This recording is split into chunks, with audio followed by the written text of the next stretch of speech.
Untuk pengenalan dasar, saya akan memperkenalkan apa itu kolom, row, cell, sel aktif, dan range. Tapi sebelum itu, silahkan klik tombol subscribe untuk memberikan dukungan dan apresiasi untuk channel ini. Dan jangan lupa, pastikan loncengnya berbunyi untuk mendapatkan pemberitahuan konten berikutnya.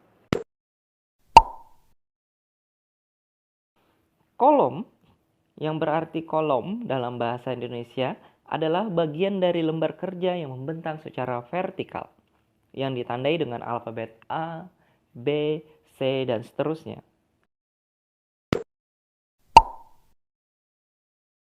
Kemudian row dalam bahasa Indonesia adalah baris. Baris adalah bagian dari lembar kerja yang membentang secara horizontal, yang ditandai dengan angka 1, 2, 3, dan seterusnya.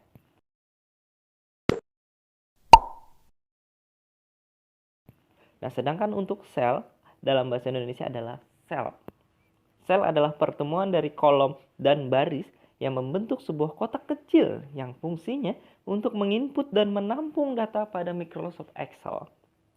Setiap sel mempunyai nama tersendiri, tergantung pada lokasi tersebut. Seperti sel ini mempunyai nama B3. B3 artinya sel tersebut berada pada kolom B dan baris ketiga.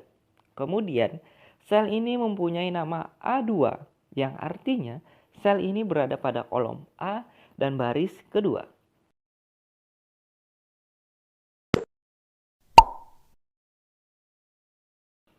Sel aktif adalah sel yang sedang kita gunakan untuk memasukkan data atau mengedit data. Sel aktif ditandai dengan batas garis yang tebal pada sisi sel dan terdapat sebuah kotak hitam kecil di pojok kanan bawahnya. Kalian juga bisa melihat nama sel yang aktif pada name books.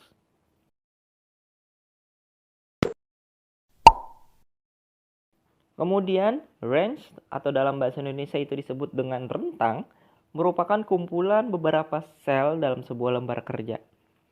Seperti ini disebut dengan rentang A2 sampai dengan B3.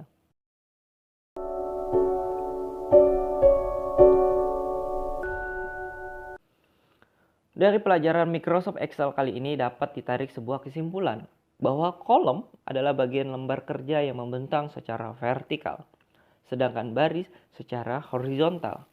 Titik temu antara kolom dan baris membentuk sebuah sel. Sel aktif ditandai dengan batas garis yang tebal, dan kumpulan dari beberapa sel membentuk rentang.